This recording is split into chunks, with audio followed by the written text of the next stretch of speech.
Go. All right. Let's see our attendees coming in. Well, good morning, everybody. My name is Benjamin Neely. I'm the executive director here at the Berks History Center. Appreciate you joining us this morning for our second Saturday program here. We usually don't have an October second Saturday program. Usually we're I'm sorry, I'm in the wrong month. I'll be announcing our October program here.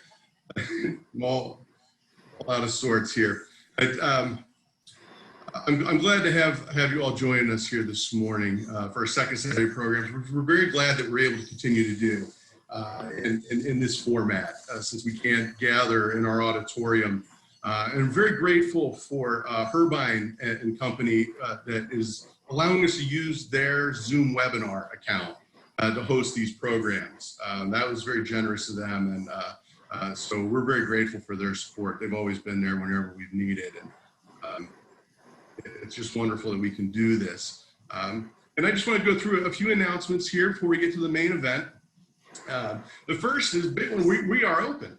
And you know, it's on a limited basis. It's not what we wanted to be, and certainly the museum and library we closed back in March is not the same ones that we've opened you know, here now this summer. But we're open from Wednesday to Saturday, both the museum and over at the Henry Johnson Library, and the hours are from 9 in the morning to 3 in the afternoon, and we're open by appointment, and that allows us to control the capacity in both the library, museum, make sure that we've got everybody spread out and that we're keeping everybody safe, our visitors, our staff, our volunteers, and we just navigate this strange time. And so reach out to us. You can go to our website, berkshistory.org, where you'll see a lot more detail to prepare for your visit. You can call us and make an appointment. If we're not here, leave us a message. The appropriate staff member will get back to you and get you set up. But we are open, and we look forward to seeing you here. We got a new book coming out. It's going to arrive here on Wednesday. And so starting on Wednesday, you can call us here at 610-375-4375. And the book is Highlights in the History of Berks County, and it's a compilation of some of the great articles that have appeared in the Historical Review over many years. You can also email us here with interest in the book at elise@berkshistory.org, and we'll be happy to help get you a copy of the book here. It's going to be $50 plus tax, with additional $5 for shipping and handling if you need that. But it's a very fine hard copy, hardbound book, and I really think you'll enjoy it. There's only 200, so it's a limited edition numbered book, so it'll go fast. So get on starting on Wednesday, September 16th. We got some programs coming up here. We have a Discover Hidden Barn Treasures in Historic Valley with barn and house historian Greg Huber, and that's going to be on September 27th. Between 8 and 5, there's 2 tour times available. This program is definitely impacted by COVID, so this is going to be done. There's no lunches or bus transportation with this one. It's going to be carpooling. The cost is $35 for members or $45 for non-members. And you can contact our education curator, Vicki Hefner, at education@berkshistory.org to register. And certainly go online to our website, berkshistory.org, to get some more information about that if you're interested. October 2nd, we'll have another second Saturday program. That's what I started to say. We usually don't have one in October because we have our 4 Centuries tour. But unfortunately, another COVID casualty is our 4 Centuries tour this year. So we've got something else in the works here that I'll talk about in a moment. But on October 2nd, October 2nd Saturday program, which is going to be October 10th at 10 a.m., is More Than Just Misses: The Importance of Women in Family History. And it'll be presented by Dr. Karen Gunther, who's a Berks County native, a member of the Berks History Center, and a professor of history at Mansfield University. So I hope you'll join us for that. We'll have a registration link up for that as well. That will also be on Zoom. That will go up on website and Facebook shortly. Another item in October that's coming up that we want to start planting the seeds for, Boscov's has a Friends Helping Friends event, and it's a way for them to help generate sales that support our local nonprofits here, and we're registered for that, and that's going to take place on October 14th and 15th. And we are registered with the Wyomissing location at the Berkshire Mall. And if you're shopping on those 2 days, you can mention us at the register, and you'll get 20% off of your sale, and then we'll get 5% of that sale donated to us here at the History Center. And when we register this, we have to register under our legal name that the IRS knows us by, and that is the Historical Society of Berks County. I'm sure they'll figure it out if you say Berks History Center, but the Historical Society of Berks County, you say that when you're registering your purchasing, we'll get 5% of the sale, and you'll get 20% off. And that is also good online.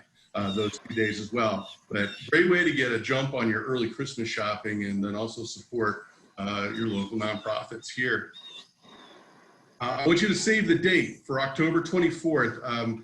So what we're doing, since we couldn't do the 4 Centuries House Tour, we've created, we're putting some final touches to it now, a Berks History Road Ramble Driving Tour event. And so we're going to have some details of that coming out real soon. It'll be on our website, social media, go out in our news bits, newsletter real soon. But October 24th, that's a Saturday. I want you to save that date and be prepared to go on a driving tour with your family, okay? And I think that brings me to the end of my announcements. And Mary Ellen, I'm going to turn it over to you. You're our main event. Okay. Deeds Not Words, discovering our Berks suffragists. Thank you very much. Good morning, everybody. And I'm going to be sharing a PowerPoint screen. Hopefully that will work. Let me just see where my sharing screen is. There it is.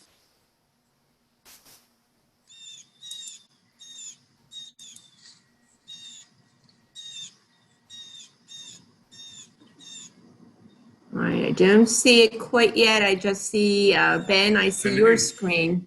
Did you, Maybe you have to stop sharing your screen. I'm not sharing at the moment. Is your PowerPoint open? It should be. Let me check on that. Okay. Meantime, if you all have questions throughout the presentation, if you can put them in the Q&A, and I'll monitor that. And at the end of the program, we'll go through and answer your questions here. So let's see.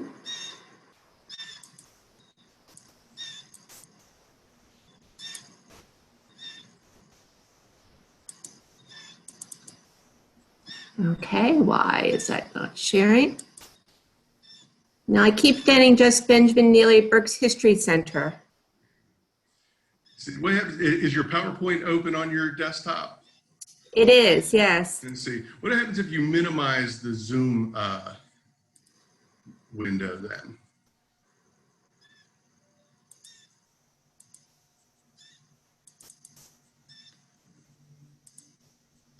Yeah. Let's see.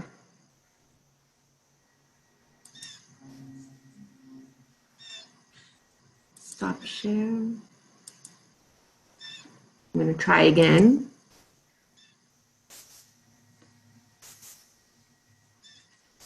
There we go. You see it now? There we go. Yes. Perfect. Okay. Very good. So sorry about that. So we're now can start. Everybody can see it. Are you getting any comments that it's not visible? Be good. No, it should be good. Good. Okay. Yep. Very good. Well, thank you for your patience.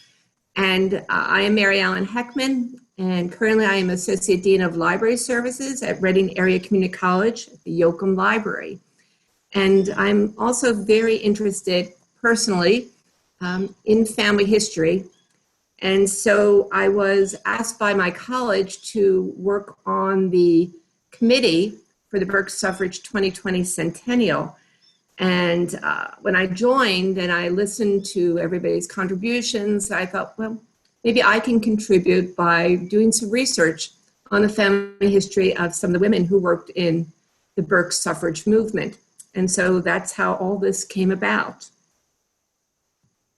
So some of the sources that I've used to find information about the women are sources I use all the time in doing family history. And one of the really enjoyable sources is old newspapers. Old newspapers are incredibly chatty and informative and very indiscreet in some cases. And there is a database that you can subscribe to called newspapers.com. And that has many, many newspapers from around the country digitized. But not only are they available digitally, but they have indexing by means of software called optical character recognition, OCR. So that basically takes a newspaper and the digital version and looks for words that you put into its index and matches them. So I was using words such as suffrage or voting. And luckily, newspapers.com has the Reading Times from 1859 to 1939. So it was a great source for me. It unfortunately does not have the Reading Eagle. And although there is online through an abandoned Google project, many, many years of the Reading Eagle available digital and for free, there is no OCR indexing for it. So I pretty much relied on the newspapers.com Reading Times. And because I'm coming from a family history viewpoint and research, I use ancestry.com, which is probably the most well-known family history database. Not that everything you see on ancestry.com is accurate, especially family trees created by individuals who haven't done quite the best research going, but there are many primary records that I used at ancestry.com, especially census records and city directories. And then Family Search, which is the free genealogy website that's created by the Church of Jesus Christ of Latter-day Saints, or also known as the Mormon Church, who do a lot of research as part of their religion.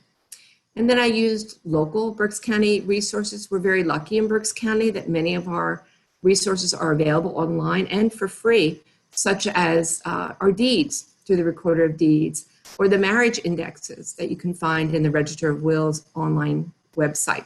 So those were very useful. But I'm going to start off with this color, because you'll see I use it a lot in my presentation, and that's because this is the suffrage color that you see used by our Berks County women, our Pennsylvania women in the suffrage movement. This shade of yellow is their shade. And whenever they have presentations or gatherings, they will use this color.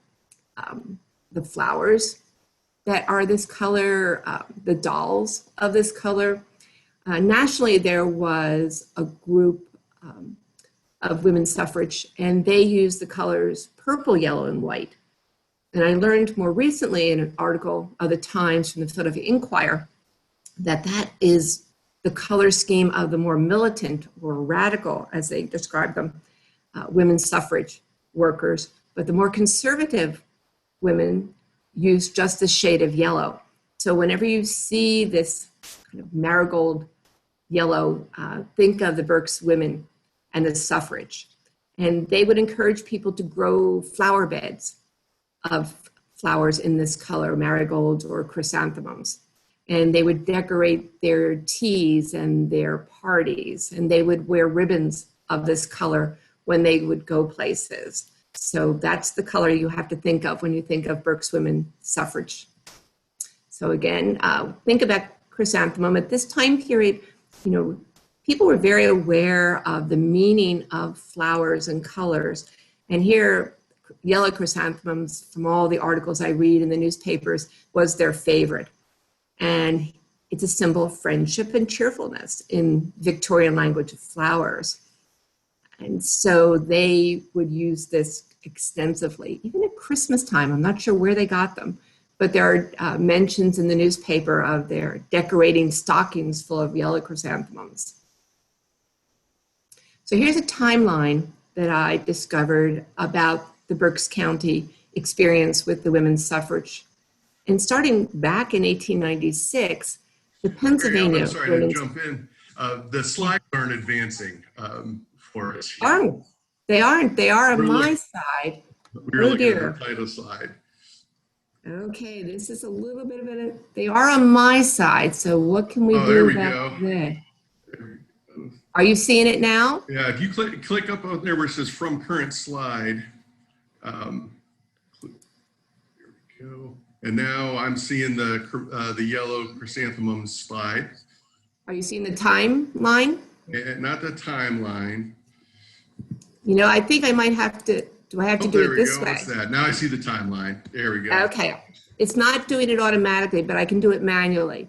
Okay, thanks, Mary Ellen. Okay, very good. So did you see the girls before? There's the little doll with the girls and then the chrysanthemums, and here's the timeline. Okay, so you see the 1896 to 1920 timeline. Yes. Great, great. So as early as 1896, there was a big event in Berks County. The Pennsylvania Women's Suffrage Group met at the Rajah Temple. And I have a picture of that Rajah Temple. It's not the one we think of today. It's actually in 1896, a different building. But it wasn't until 1912 when there was a real organization of a group in Reading to work on women's suffrage. And someone from outside of Berks County, Mary Ingham, came and she helped set up the first branch. And we're going to see a bit more about that later. 1912 was also the time of Teddy Roosevelt's creation of the Bull Moose Party, and which was very pro women's suffrage. And so even in 1912, 2 women from Berks County were elected vice presidents locally of this party. So that's a lot of fun. And then we're going to see that they meet slowly at first, but it grows until the big Pennsylvania referendum activities in 1915. So that's a big year for Berks County and for Pennsylvania in the suffrage movement. Until finally the Congress ratifies the entire amendment and it's sent to the states, and Pennsylvania becomes the 7th state to ratify it. And we're going to find out that Berks County's men were not very supportive of that until finally we get to the anniversary while we're here 100 years later, and the 36 states needed to ratify the amendment so it becomes law of the land happens. I think it's Tennessee. That's the last one they needed. So here's a picture of some of the places that the women met. Now, one is the Stouffer Temperance Hall, and this is a shot from Google Maps, which is at 6th and Franklin. And I think it's interesting because it points out the connection between the suffrage workers and the temperance movement. And one of the reasons why many men were against the women's suffrage movement, because they feared that if women got the vote, then temperance would become the law of the land right away, and they wouldn't have their beer anymore. So that was an important connection. But I always thought it was fun that not only did they meet at the temperance, but they also met at the Lowers Brewery Park, more so when they were connecting with the Socialist Party, which was also pro-suffrage. They met at Lowers Park. They met at the Friends Meeting House on North 6th Street. They met at the auditorium on 5th Street near Chestnut, which I had never heard of, and it took me a while to do some research. And probably some of you know much more about this than I do, but I finally tracked down an old postcard with a picture of the auditorium, which I take it is not there anymore on 5th Street near Chestnut, but there are some open spaces where there are newer buildings, so I assume one of those is where it was. And the very first time they meet as a Berks County Women's Suffrage, they're at the Reading Board of Trade, which Charlie Adams and George Miser had pictures or drawings of in their book, Once Upon a Time in Berks County. And that's what this image is here. And that 1896 meeting of the Pennsylvania Women's Suffrage was in the first Rajah Temple, Franklin and Pearl Streets, which I never knew. I've gone by this place countless times. and didn't know that that was the first Raja temple. And I even stopped recently, looked up, and there's the word Raja right on top of the building. It's amazing how you can go by things and just not look at them carefully. But that's where the 1896 Pennsylvania Women's Suffrage Group met. So back to 1912, and that's the real start, when Mary Ingham, who's secretary of the Progressive League of Philadelphia, comes to Reading and helps start our first group here. And they really were working because they knew in 1915 that there was going to be a referendum on women's suffrage in Pennsylvania and a number of other Eastern Coast states. So they had a lot of work to get themselves going and try to influence that referendum. So in 1913, the Burkes men in the legislature, they published this large article in the Reading Times, 7 Good Reasons to Oppose Women's Suffrage. And I don't have the whole article here, just the headline, but just to let you know that it was pretty much written by Representative Howard Bodie. And he does, in a very long article, outline all the reasons why the men in Berks are not going to support women's suffrage.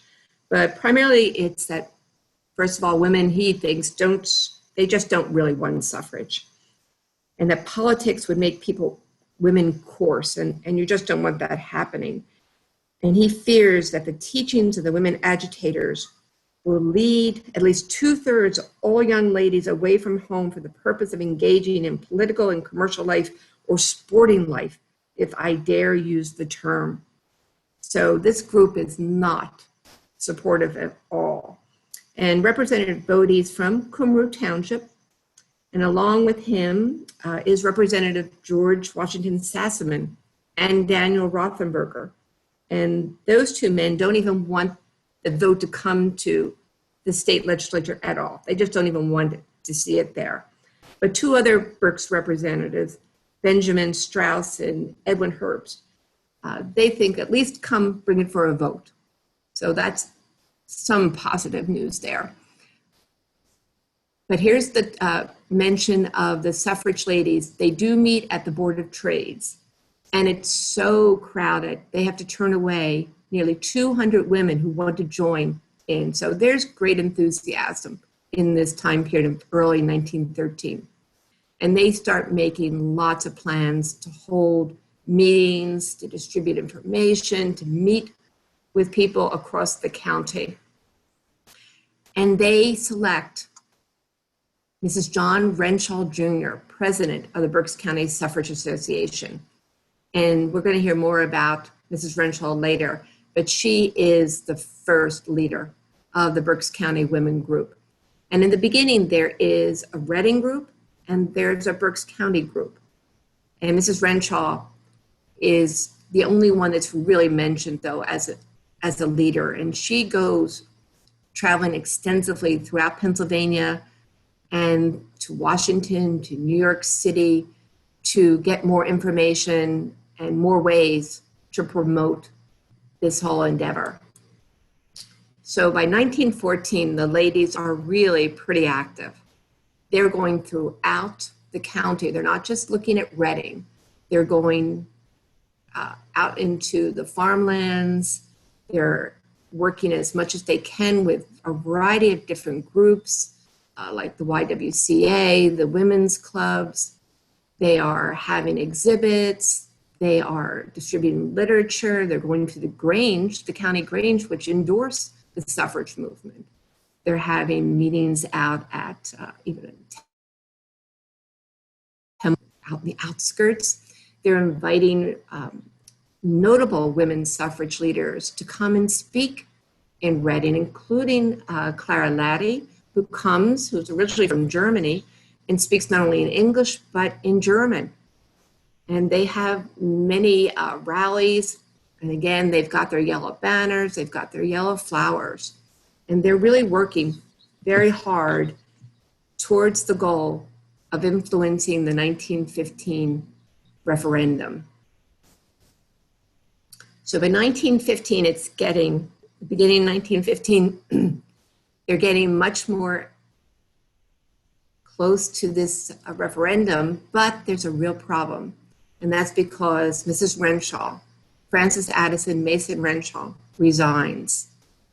And we're going to talk more about the personal reasons why she did, but her resignation, just at the point where the county suffrage group and the Reading suffrage group were getting together in order to join forces and try to make the best work they can towards a referendum, she resigns and leaves. And then for a number of months, they're without a real leader. And so they invite Mrs. Leddy back again to try to fill in, and she works as a kind of like substitute leader as much as she can.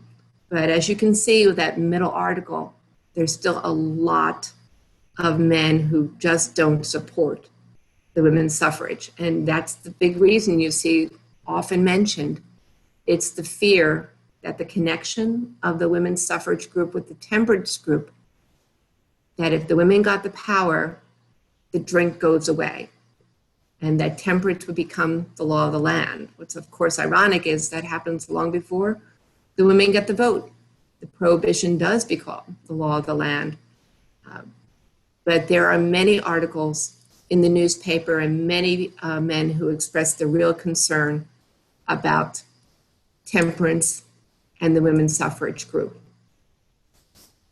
So it's 1915 is pretty much the height of the women's suffrage work here, and they are getting their activities and their literature out as much as they can. They're going to be part of the first time the Reading Fair is out in Muhlenberg Township. They're going to have a booth there. They're going to sell dolls. What they would do, besides the dolls and the yellow dresses, they would have dolls they would dress up as representing the countries in the areas that are already given women the vote. And then they would sell these in order to raise money for their activities, because they do need some money. There's printing much literature, they're mailing things, they're sending their leaders to various places for activity. So they need to have some funds, and they are working very hard to do that. Also in 1915, there is the Path of the Liberty Bell, or sometimes called the Justice Bell. And this is a replica of the Liberty Bell that's created just for the suffrage movement. And it was taken throughout Pennsylvania, and the goal was to have it back in Philadelphia for a big rally as they're getting ready for the 1915 referendum. And it came through Berks County. By the time the Liberty Bell comes, we have a new head, a new president of the suffrage movement, and her name is Emily Cullen Hable. And she, with a group, goes down to the Berks-Lancaster border to meet the Liberty or Justice Bell as it comes through Berks County. So it first arrives, and there's a little rally in Shillington. And then from there, it goes to Reading for a lot more activity and a bigger rally. It's over there overnight. And then it goes to Friedensburg, now called the village of Oley, and then to Yellow House, and then to Boyertown, and then to Hereford before it leaves Berks County. So what was this Justice Bell? So it was a replica of the Liberty Bell. So it was cast bell, made in 1915. It was sponsored by one woman, Mrs. Ruschenberger, and it has slightly different inscription from the Liberty Bell, including the words "Establish Justice." And that is why it's sometimes called the Justice Bell. It still exists, and it's down at the Valley Forge National Park, although there were plans to bring it to the Berks History Center. Unfortunately, with COVID, I guess that didn't happen, but it was going to be on display in the Berks History Center. But you can probably go down to the Valley Forge Park and see it, and know that it came through Berks County in 1915 and was indeed an important part of the suffrage movement. So they're still working in the fall as they're getting closer to the referendum vote. And so they have what's called like a pop-up shop and down on Fifth Street, and they have the little dolls there. So they're selling them. They're trying to get people really interested. They have their literature. And then Mrs. Hable is definitely now the president of the group. And she's trying to get everybody interested and get the vote out. But she's concerned because the men of Berks County do not seem to be getting in line and getting interested in their work. So it finally comes down to the November election where, of course, it's just the men voting. And here's how they vote in Berks County for the referendum to support women's suffrage. And as you might see, it's a little faint. These are the counts from the Reading newspaper. It does not do well in Berks County. In fact, there's only 2 municipalities that actually vote for women, and that's Mount Penn and Moton. And everybody else, in many cases, very much vote no. Look at Colebrookdale, 188 no, 22 yes.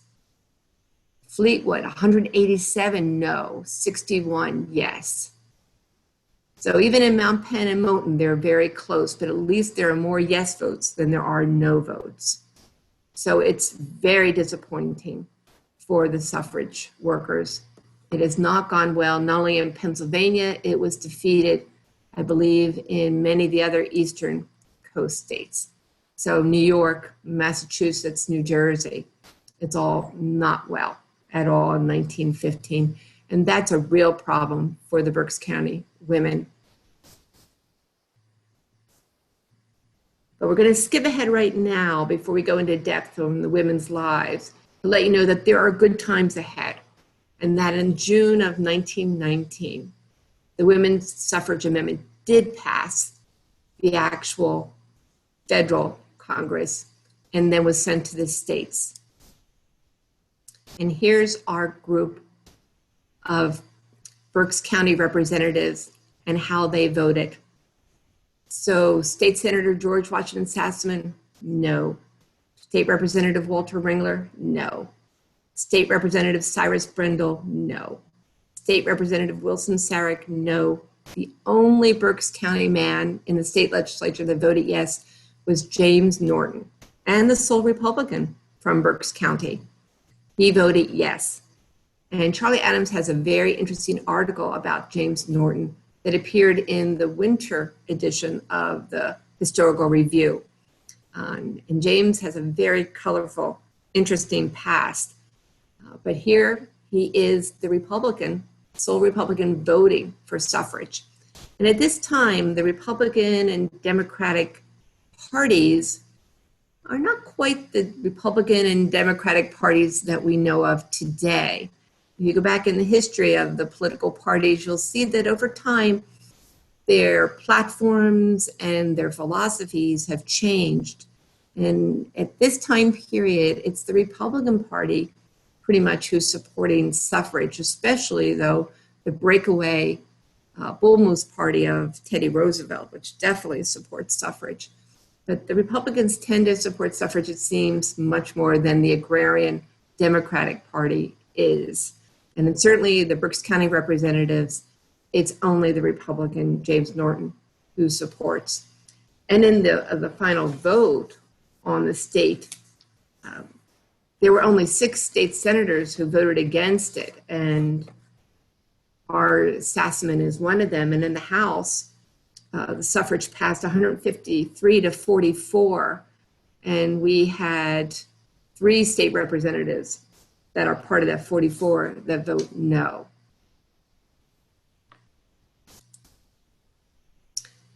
So 1915, it's the low point. 1919, of course, it's the high point.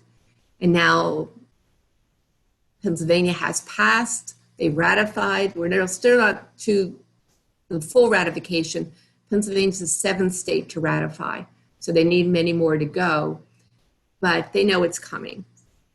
And so the Reading women, although they don't have somebody who identifies as the president or chair of the party, they still have a number of women who are active in the suffrage movement.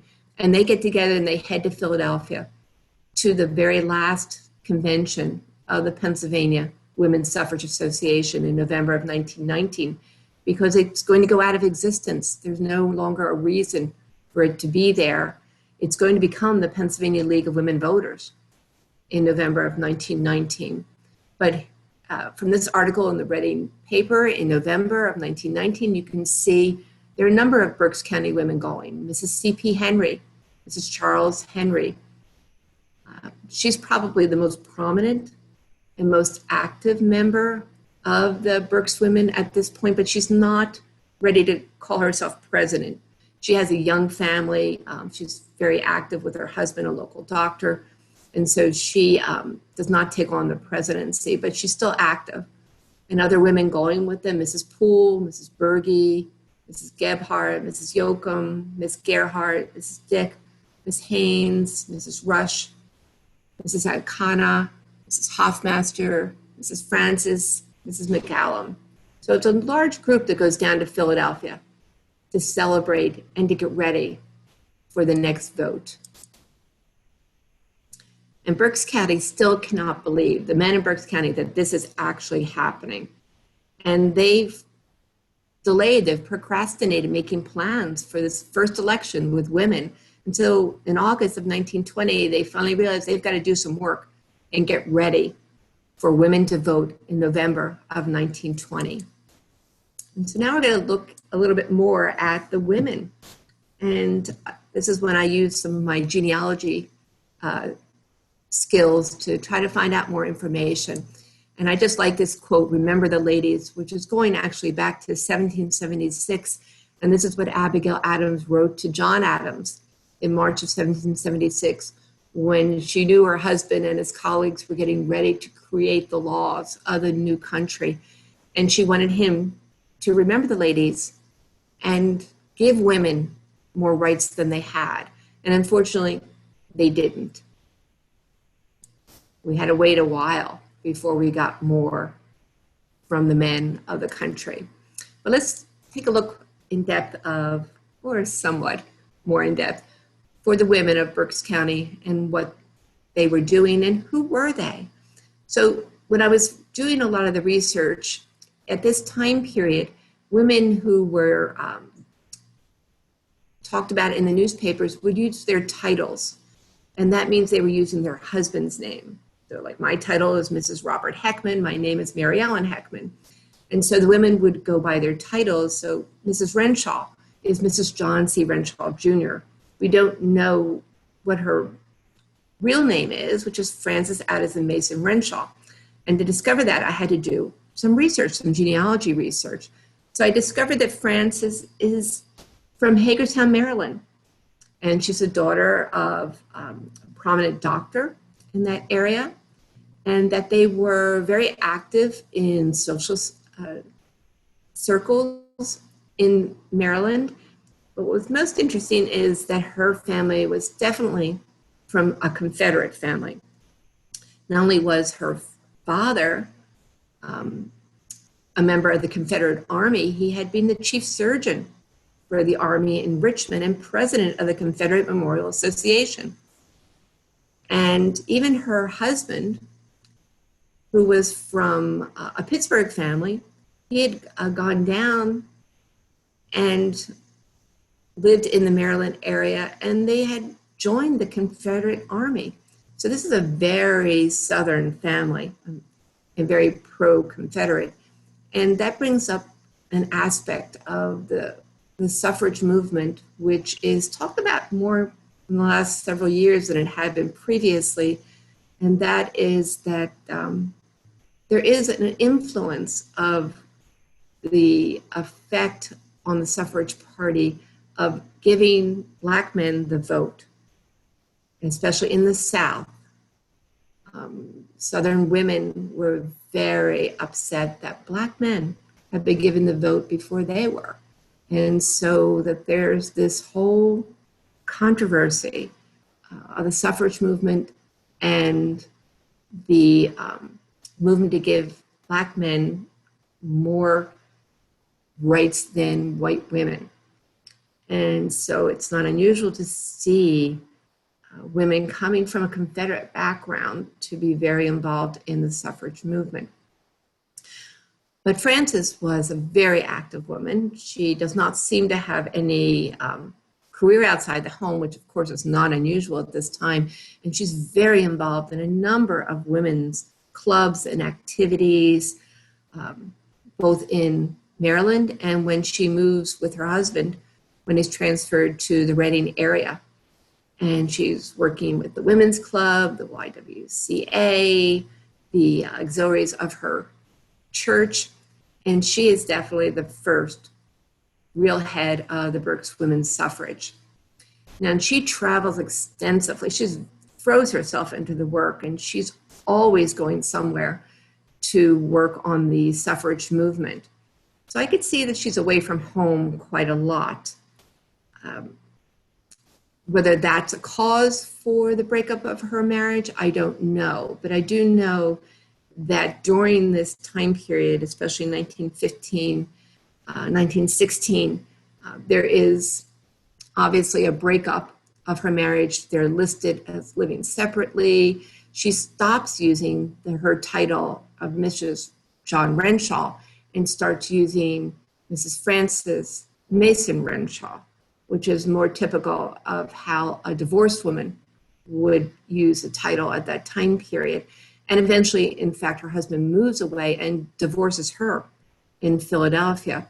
And she moves home to Hagerstown, Maryland, and becomes active there in the suffrage movement. But unfortunately, Berks County's suffrage efforts lose her skills. And for a bit there, they don't have anybody until she is replaced by Mrs. Habel, who comes in.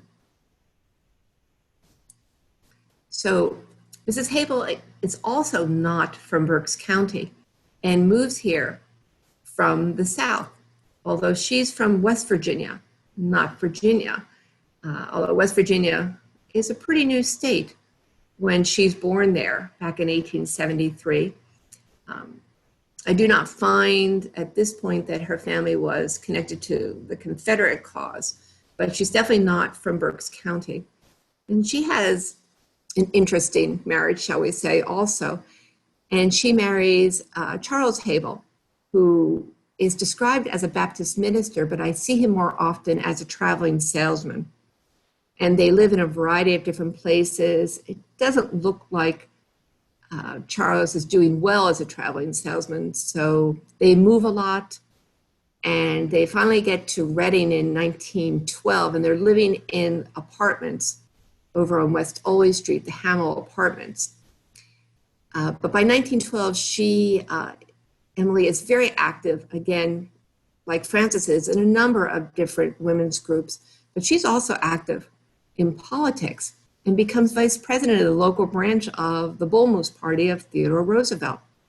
So she's a woman who is used to being involved.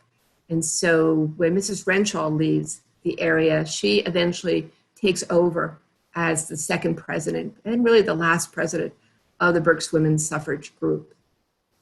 And she and Amanda Ringler, they do go together and start traveling various places, not quite as much as Mrs. Renshaw does, but they do go at least to Philadelphia. I see them going to Harrisburg. But by 1915, 1916, especially after the referendum is defeated, I don't see her mentioned as much in the newspapers. And by 1916, pretty much they're getting ready to leave the area. And her husband's got a new job out in Ohio, and they move away. However, by 1924, Charles Habel, I find an article where he motors from Oberlin, Ohio, down to Tampa, and it's just Charles. He doesn't take his family. And at that point, it seems that Emily's life becomes much more difficult for she and her daughter, Margaret. But Margaret, in her own right, has become a very active woman. And I have an article that appears in the summer issue of the Berks History Review, and you can read more about Charles, Emma, or Emily, and Margaret in that article. And there is an article in the winter issue of the Berks History Review about Frances Renshaw, and you can read more about her life there. So they're two very interesting women. But there were some people, some women from Berks County, although they did not choose to become a president of the group, but still active in the Berks history movement. And in 1915, there are a number of women identified as ward leaders. And just to give you an idea of who they are, there's Mrs. Henry, as we mentioned her already. This is Charles Henry, and she's representing the 14th Ward. Mrs. Bamford in the 7th Ward, Mrs. Harrington in the 4th Ward, Ms. Rieger in the 8th and 9th Wards, Mrs. Spring in the 3rd Ward, Mrs. Coltrider in the 16th Ward. They're not all women that originally are from Berks County. Some are, but they are active in the 1915, that height of the Berks County Women's Group. So here's a little bit more information that I was able to find about these ward leaders. I think one of the most interesting, and certainly the leading candidate to have become the next president of the Berks Women Group, if she had chosen to, was Adelaide Louise Washington Ehrmantraut. Now, her father had been the local Berks County Congressman, Daniel Ehrmantraut. And the family was very prominent, not only in the Reading social circles, but also in Washington, D.C.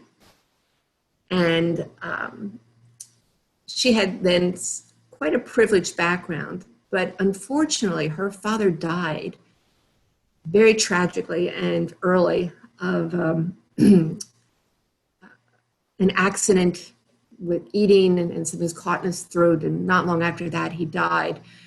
So she and her mother must have been very distraught, and they moved to Europe. And they lived there for a number of years. She was educated in Europe, and they didn't return to Reading until later. So she was exposed to women's suffrage early, in a way, in England. She and her mother were very involved in England's society. In fact, were presented to the king and queen in England. But when they came home, she at first became involved in still the Washington, D.C., Philadelphia, and Reading social circles. And then all of a sudden, she decided that she was going to put that away and do something useful with her life. And she went to Philadelphia to nursing school and got a degree there in 1910, met a local physician, Charles Henry, and they moved back to Reading and settled here. And so she was involved in the movement, but she had young children. And that's the one thing that was a little different. Mrs. Renshaw never had children. Mrs. Hable had one daughter who, during the active movement, was a teenager. And so I think that she was more able to be active. But Mrs. Henry had 3 young children. And so she herself says that she could not be as active because she had the family to take care of. Now, Mrs. Coltrider, Agnes Coltrider, she's not from Berks County originally, but her husband's transferred for his work on the railroad, and they moved to the Reading area. Unfortunately, she had one child who died young, so she does not have children, and she seems to be able to spend a little bit more time. Now, Estella Bamford, she had older children, 2 teenage sons during the suffrage time, so she becomes more involved.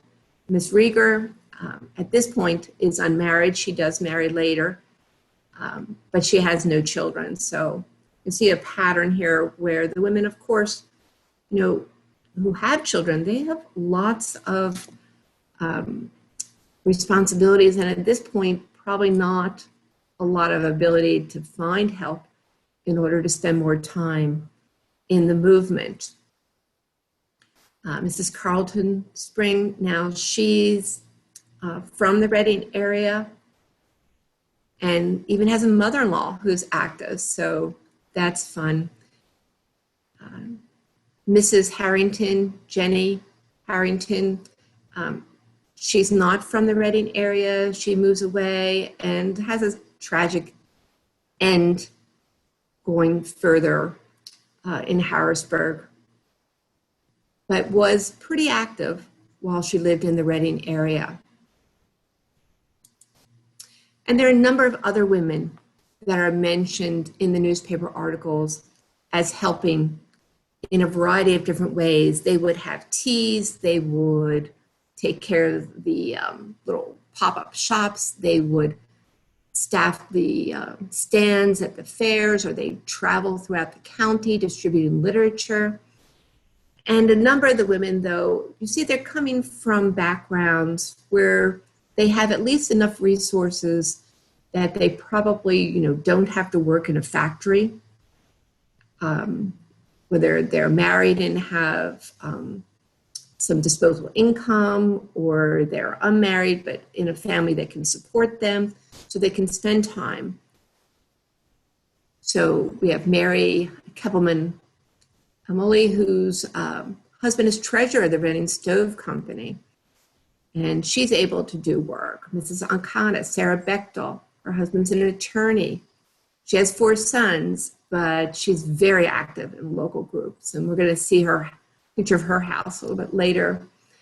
Fina Gebhard Berge, she has, again, older sons during the year, so she's able to do a little bit more work, but she's coming to us from Iowa.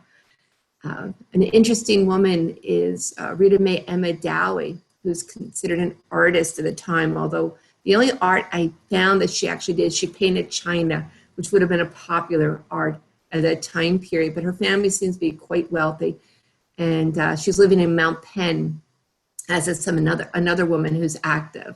Remember, Mount Penn is one of the 2 places that actually voted yes for the referendum in 1915. Dora Hain, she's working on the Liberty Bell March, and she marries during the suffrage years. Mrs. Hayden, her husband's manager, the Wilhelm Paint Works. So she does have younger children. She does some work. Mrs. Maurer, her husband's a prominent architect, and she's also from Mount Penn. So maybe she and Retta Mae got together and helped make sure Mount Penn passed that ballot. Mrs. Muhlenberg, someone else with a somewhat unstable marriage, but active in the movement. Mrs. Ringler, Amanda DeHaven Woodward Ringler, and often with all those names spelled out in the Reading newspapers. And she's a very prominent socialist. And there's that tie-in with the Socialist Party and with the Women's Suffrage Party. And there's some really entertaining newspaper articles about how she and her husband drove to Tampa, Florida for their wedding, and then had a hard time finding somebody to marry them there, and go around the city looking for a minister to marry them. It's quite fun to see those articles. And then the Schmales, mother and daughter family helping out. So the one thing that I wanted to look at was, where did these women, who seem to coming from many different backgrounds, but most of them pretty comfortable backgrounds, where were they living in Reading? Because a lot of the meetings were actually happening in their homes. And so I wanted to see what their homes looked like. And so with the Reading directories, and actually the Berks County deeds and Google Maps, I took a look at some of the houses where the women who were involved in the suffrage movement lived. And so Mrs. Hayden lived this lovely home on North 3rd Street. So that looks like a pretty big place. Mrs. Akana, larger place. You can't see too much of the trees, but it's still there on Mineral Spring Road. Mrs. Henry, I'm not quite sure this is the right house. There were a little bit of discrepancy in numbering of the houses at that period, but it looks possibly it's this house or the one across the street on Center Avenue. Either one are a good-sized house. Mrs. Habel, though, remember, she's the second president, and she's only living in the Hamill Apartments on West Oley Street, but she's having meetings there. So I'm not quite sure how big her apartment was, But I thought that was interesting to see someone who's not quite of the means of some of the other women working in the group. But Mrs. Renshaw, she's on 228 North Fifth Street, and there are many meetings listed as happening in her house. And certainly it's not a wide house, but she stuffed a lot of people in that narrow house for meetings and teas and events. So I guess if you want to, you can do it. And so Mrs. Renshaw's little house saw many suffrage moments in Berks County. Now, the one thing I had a hard time finding for these women were pictures. And even in Ancestry.com, which has many pictures of people, I didn't find many of them. I even tried contacting members of their families, especially Mrs. Renshaw and Mrs. Hable, but I never got any responses back for pictures of them. And even for Louise Ermintrout, came from a prominent family. I found a picture of her mother, but never of her. So that was disappointing. But I have a friend whose, I think, great-grandmother, Ella Amanda Burkert Welfley, was very involved both in the Socialist Party and in the Suffrage Party as a supporter, not a leader, ward leader, but she was mentioned many times in the teas. And my friend had a picture of her. So finally, I get a picture of a Berks County woman suffrage leader. And we didn't know exactly when this picture was taken, but we did some research and discovered that at that point in Pennsylvania, car licenses had a certain pattern depending on the year. So we figured out that this was 1914. So during the time when Ella is attending suffrage teas, this is what she would have looked like and probably what she was wearing in the car that she arrived in. So that was a lot of fun. So all of the work that these women did led to the first time women can vote in November of 1920. And here's a badge or by a woman in Lancaster County as she voted.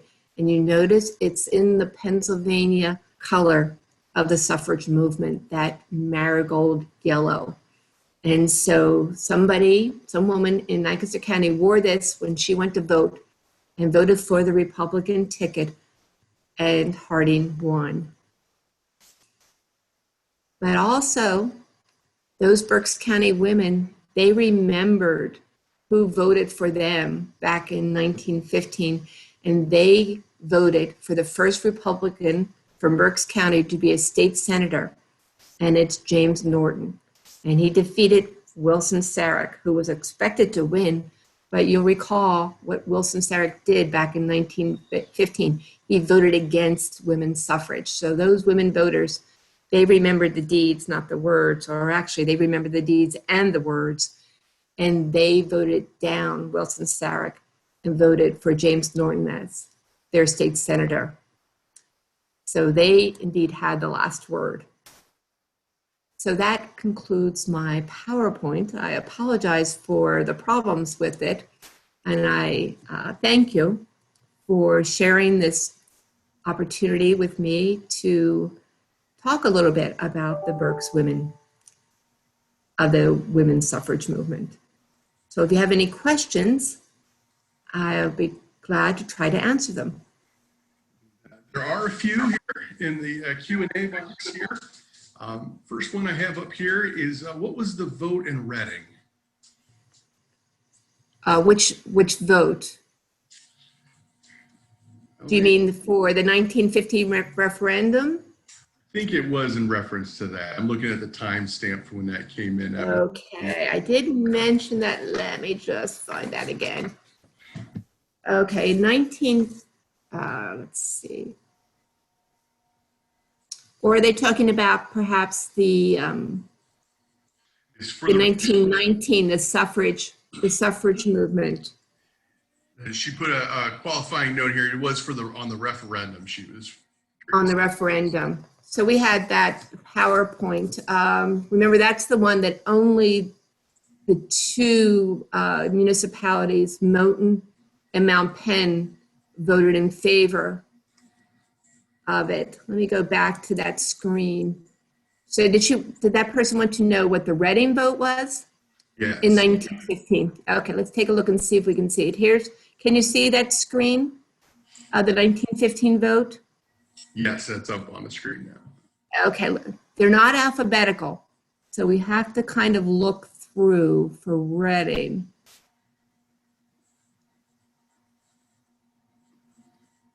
Actually, I don't see Reading. I wonder if Reading was reported separately. Because I see all the non-Reading places, but I don't see Reading. So that must have been a different report out in the Reading paper. So I don't have that. I just have the municipalities here. We'd have to go back into the Reading Times, probably on the 5th of November of 1915 and look. So sorry, I don't have that information on hand. Another question here. It says, I'll read it. Individuals in power are always afraid of change. However, were there significant pushback from men, protests, influence in local policies, etc., during this social movement? And was this the reason for the failed vote of 1915? Well, there was certainly a lot of pushback against women voting, both for people in politics and in elected offices, and for people just on the street, men in communities. There was great pushback against this vote. And as I mentioned earlier, some of the reason was the men feared that it would lead to prohibition, which actually happened before women got the vote. But that was a real argument on a regular basis that I saw listed in the Pennsylvania newspapers. It was the fear that women would ban alcohol. And there was just pushback generally. In fact, just before the vote in 1919, which when the state legislature finally ratified the federal amendment, there was a big ad that was put in the Philadelphia Inquirer saying that, like a last-ditch effort, please, for the House, don't vote for this. And they praised the state senators that had voted against passing it, mentioning George Tassman by name. And there they coined the argument as a states' rights. They said the states themselves should say whether or not women can vote. And there had been Western states before the federal amendment that had given women the vote. In fact, there was a woman representative of Congress from, I forget which Western state, whether it was Wyoming, which I believe was the first state that was in Congress during this time period. So it wasn't that no women could vote. It's just that most women could not vote. Okay. Another question here, I think it's just a clarification on some spelling here. It says, I see Hamel Apartments and then Emily Hamel, same as H-A-B, maybe Habel. So was it a misprint or something else? Okay, Mrs. Habel lived in the Hamel Apartments. There we go. So her name is Habel, H-A-B-E-L, and she lived in the Hamel Apartments, H-A-M-E-L. They did not own the apartments. They were just renting there. Here's one that says, hi, Mary Ellen. I live in Susan B. Anthony's hometown of Rochester, New York. How connected Wow. was the movement to the national one? I'm sorry, how does the Berks County movement connect to the national one? Yes. Okay, so the Berks group, right, the Berks group, they were like a chapter of the Pennsylvania women's suffrage group. Although, I have not done an in-depth research on the women's suffrage groups, but there were competing groups at one point on the national level, and then they did merge. But there must have still been some kind of separation of the groups, because just as they're getting ready for that 1919 ratification vote, there are articles about the militant group at Harrisburg waiting for the vote, and they're the ones wearing the purple and the yellow and the white, and the conservative group wearing just the yellow. So there seems to have been continually there's some kind of split in the suffrage movement, both nationally and state level. Not so much on the Berks level, because Berks are just, they're the yellow conservative group for sure. But at least on the state level in Pennsylvania, there still seems to be a split. And that had, I believe, partly to do with the whole idea of when the black men got the vote, that separated a lot of women in their movements, and also their techniques, whether it was a movement that they would, send out literature or have stands, versus more of civil disobedience, such as the more militant demonstrations that were taking place. So there did seem to be a split in the suffrage groups, but they were certainly part as far as trying to be active. So they would occasionally go to bigger suffrage association meetings. Mrs. Renshaw, Mrs. Hable did on a regular basis, but even Mrs. Henry did occasionally, at least to Philadelphia and to Harrisburg, to fit into the larger suffrage movement. Was the last of the questions we had in the box at the moment. I wanted to mention, while I have a chance, that the Justice Bell that was to come to the Berks History Center. So it did, just as COVID forced us all to close, and it was here to an empty building for the longest time, on to the next slide. But we are going to be bringing it back. So in November, it'll be sometime in November, and we'll be allowed to have it here through March. Oh, great. Yeah, so we will have another opportunity to have folks come in and visit that. We'll keep everybody posted on that when it arrives. I also want to point out that there's a longer article about Berks suffrage by Ruth Schaefer that's in the summer issue of the Historical Review, and I see it's a part 1, and she's also going to have a part 2. So I certainly would suggest that people read her articles, and Charlie Adams' article about James Norton, which is very entertaining. Another question just came in. Have you uncovered any newspaper coverage of prominent suffragists, such as Anna Howard Shaw, coming to Reading to speak? Oh, yes, she did come to Reading to speak. I think maybe even twice. But she did come, she spoke at the auditorium, I believe. Let me see. Is that 1915? No, that was Mrs. Lady. But she does come to speak. I don't remember now exactly when. I'd have to go back and look for that. But yeah, she does. Let me see, maybe it's in the timeline. Here it is, October 5th, 1915. Dr. Anna Howard Shaw, President of the National American Women's Suffrage Association, spoke in Reading at the auditorium. So that was the building on 5th Street near Chestnut. Yes, she's of course very nationally known, and you can find quite a bit of information about Dr. Shaw. So Reading, at this point, Reading is getting some important things. A lot of people coming to Reading. Reading is a destination at this time period. The city has a lot of people coming to it. We have the women's suffrage group coming in 1896. We have Teddy Roosevelt, coming. There's a lot of interesting things happening to Reading. And if you get a chance to read the old Reading newspapers in this time period, they're really fascinating. And you can see a city that's very vibrant and lots of things happening. good. That's the last of the questions I have in the box at the moment.